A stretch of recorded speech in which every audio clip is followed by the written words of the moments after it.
Alright guys, after hours inside the Valley of Memory DLC, for which I was pretty hesitant at first, but after playing it ourselves, we can finally say it. Ubisoft Bordeaux cooked. We've played the entire DLC from start to finish, tested every new mechanic, dug up some wild Easter eggs, and found connections you probably missed on your first run. And in this video, you're getting the most honest, unfiltered, and in-depth breakdown of the Valley of Memory DLC you'll find on YouTube right now. Because, after all, we spit facts, not saliva. Yeah, I know it's corny, but it stays. Alright, enough talk, let's begin.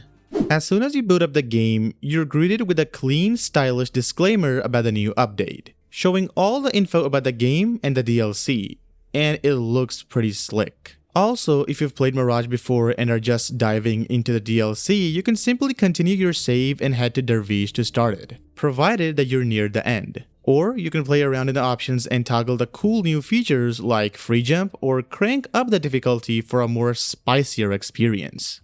But if you're just like me and just want to play the expansion, just click on New Game and select the option to jump straight into the DLC. The game even gives you a short recap before spawning you near the end of the main story. Basically, you don't have to manually travel to Dervish, just start and you're right in the action. Simple, smooth, and seamless. Honestly, this is the kind of quality all new games should follow when it comes to DLCs. Now, as soon as you decide to travel to Al-Ula after a brief cutscene, you get the DLC gear handed right to you. No explanation, nothing, just straight up. Kinda unexpected, but honestly, who cares for God's sake? It looks awesome. And then you finally reach Al-Ula, the Valley of Memory. Our first reaction?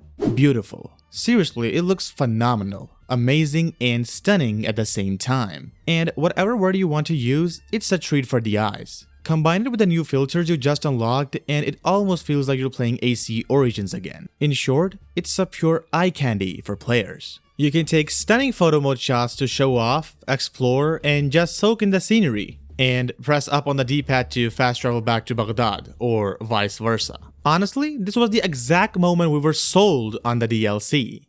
After spending some time just staring at the map, we jumped into testing the gameplay to see if there was really a difference. And to our surprise, everything they promised was delivered. The first thing we tried was the free jump. Now, we were a bit hesitant at first, thinking it might be one of those magnetic jumps that only works near structures, but boy, it's not like that at all. It is a dedicated free jump. Not entirely a jump in the traditional sense, but honestly, it's better, and it makes parkour way more interesting. And as you can see, we tested it many times, just to make sure, because yes, it is legit. This feature adds a whole new level of enjoyment to parkour, and we'll dive into it in a dedicated section later on in the video. For now, just remember, it's reminiscent of the OG Assassin's Creed games. Next, we switched the control scheme from classic to modern, which was honestly surprising. The modern scheme mimics the classic and the classic mimics the modern. Weird, but that's how it is. The core difference between them isn't just the parkour buttons. It affects almost every single action. At first, we were struggling with almost everything, let it be parkour,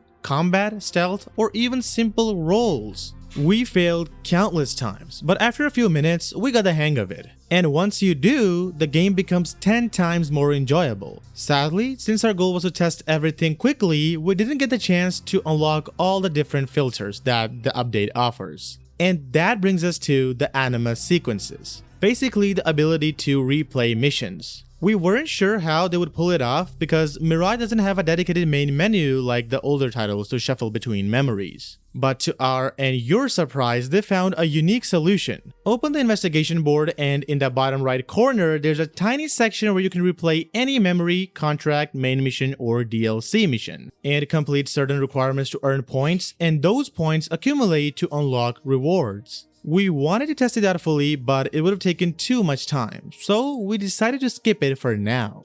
Unlike most players who dive straight into the main story, we did what we usually do. We launched straight for the side content to see what's new. So let us tell you everything. The expansion features a huge map, surprisingly much bigger than what we expected. It's divided into 5 regions, each with its own set of collectibles, missions, and story significance. The only major city here is Al-Ula, which is a perfect playground for flashy parkour moves. The desert regions, however, are on the far side of the map, and honestly, we didn't expect them to be so expansive. Instead of a small desert with a few villages like the base game, this is a full-fledged desert with tombs, rock structures, and scenic viewpoints. And each area has its own unique flavor. While roaming the deserted locations, we were randomly ambushed by robbers. Quite a lot actually, which added a surprisingly immersive touch. It really makes you feel that these NPCs aren't just hyped up for no reason. They're meant to be feared. The only thing we wished for were sandstorms, especially since your outfit literally screams sandstorm. It would have been a nice touch, but honestly for a free DLC like this one, the map is more than enough. And if you're expecting literal mirages, well, the game is called Mirage, but there aren't any. Still, it doesn't take away from the experience. Now, for side content, just like the base game, you've got contracts, tales, and viewpoints. But here's a twist. They've improved nearly everything from the base game and even added some new stuff. Starting with the contracts, they're a massive step up. They're not just quick hit-and-run jobs, these feel like full-fledged side quests cleverly designed as contracts. Honestly, we remember every single one because they've been carefully crafted. For example, there's a contract where you have to break a number of pots within a time limit. Unlike the main game, which just drops you into a task, this one has a full setup that makes it feel like an actual mission. And they're rewarding too. One even gives you a full outfit, which completely took us by surprise. Then there are the tales. There are only about 4 or 5 in the DLC, but each one of them is well written. One that stuck with us involved a woman crying. You investigate and discover that she killed her own father who tried to forcibly marry her off. After learning the truth, you can choose to either condemn her or let her be. Choices like this add real depth to Basim's character. As for new activities, you've got music sheets, forktails, and using the odd to play the music you find. The music sheets work a lot like Black Flag's sea shanties. You chase them, collect them, and then the reward is hearing the song. Forktails are even more interesting. You listen to storytellers marked on the map, and then Basim memorizes those tales to retell them to children or locals using the odd. It's clever because the two systems are interlinked. There's also a treasure hunting side quest where you steal maps from robbers to locate their hidden stash, and then return it for rewards. Viewpoints are a few in number this time, but quality over quantity really shines. They're memorable. Robber camps are scattered around too, perfect for stealth runs, which by the time you watch this will already have plenty of gameplay online. And frankly, this is exactly why we spent nearly 5 hours just doing side content. We really wanted to see everything this DLC has to offer, not just the storyline.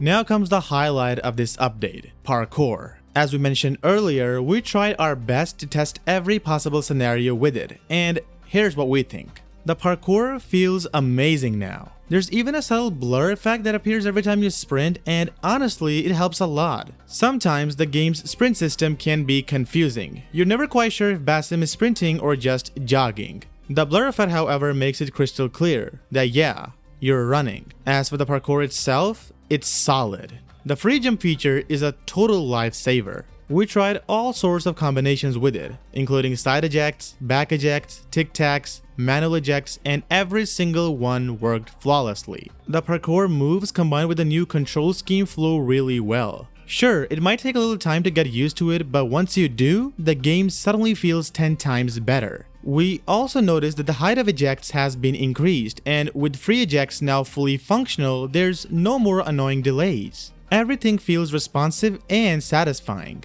Another big help is the ledge grab mechanic. Now, it's unclear if this was always there, but it definitely saves you in critical situations. You can now also parkour up and down just like in Assassin's Creed Unity, which wasn't nearly as functional in the base game at launch. And honestly, it's just fun to perform parkour now more than ever. As for the OG fans, this is a huge improvement. It's better, smoother, and finally feels as functional as it should. Moving on to stealth and combat, unfortunately there aren't any major groundbreaking additions, but it does feel noticeably more challenging. Here comes the most interesting and awaited part of the video, the story. But before starting, spoilers ahead, so if you haven't finished the DLC yet, skip ahead now. As we mentioned before, the story is only about 2 hours long, But don't let that fool you. It's packed with quality and immediately draws you in. The moment you take control of Basim and venture into Al-Ula, the game captivates you.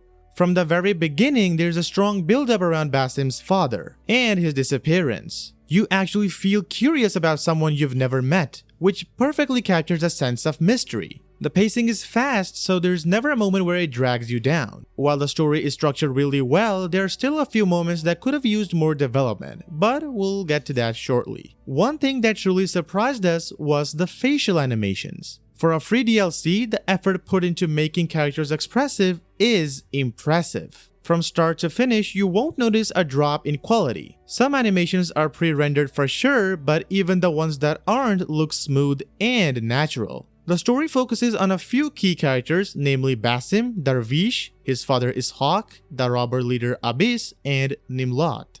The premise revolves around Basim finding his father, and all these characters are introduced early on. Our favorite? Nimlot. The way he interacts with Basim, combined with Basim's voice sounding closer to his Valhalla counterpart for a moment, had us briefly wondering if the voice actor had been changed. The story blends action, narrative, and a touch of horror. There's a sequence where Basim chases a thief and ends up captured in a prison, where we meet Abyss. He's introduced as an executioner type villain, and that section really felt like classic Assassin's Creed, reminded us of Unity's prologue. Abyss is terrifying, though our only gripe is we wanted more screen time to understand his motivations. But since he isn't the main villain, that's kind of expected. One fun highlight though is that for possibly the first time since Origins, the eagle is genuinely useful. Because in the story, Basim uses it to escape the prison, which was awesome to see. And of course, Darvish is an OG.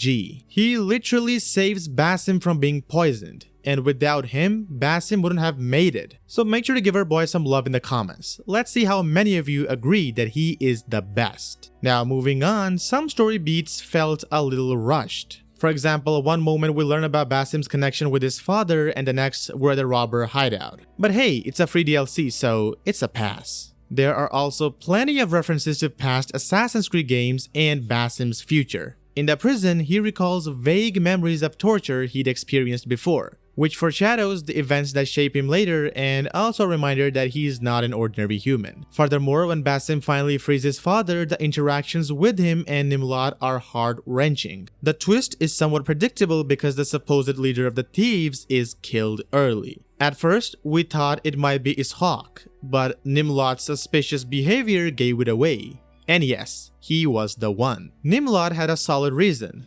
Basim had killed his father, Al-Ula. He gets killed by Basim later on, and then we witness one of the most emotional moments between Basim and his father. Ishaq is mentally deteriorating, essentially living in his own mind, and Basim plays along. That sequence is heartbreaking, and the animation quality, prime Ubisoft level. This makes Basim arguably the most tragic character in the series. He loses loved ones twice. Once in his Isu life and once in his current life, but he gets closure one way or another. During this sequence, a lot of lore is clarified. Basim's sage status makes sense now. He was in Arabia, whereas other sages were in Norway. The answer? His mother was from the north, so Basim is half Arabian, half Scandinavian. There's also a small reference to Bayek of Siwa. Basim and his father joke about whether anyone has climbed the pyramids in Egypt. And well, we all know who did it first. Finally, Basim shows interest in traveling to Constantinople, which connects directly to the Valhalla prequel comic Song of Glory,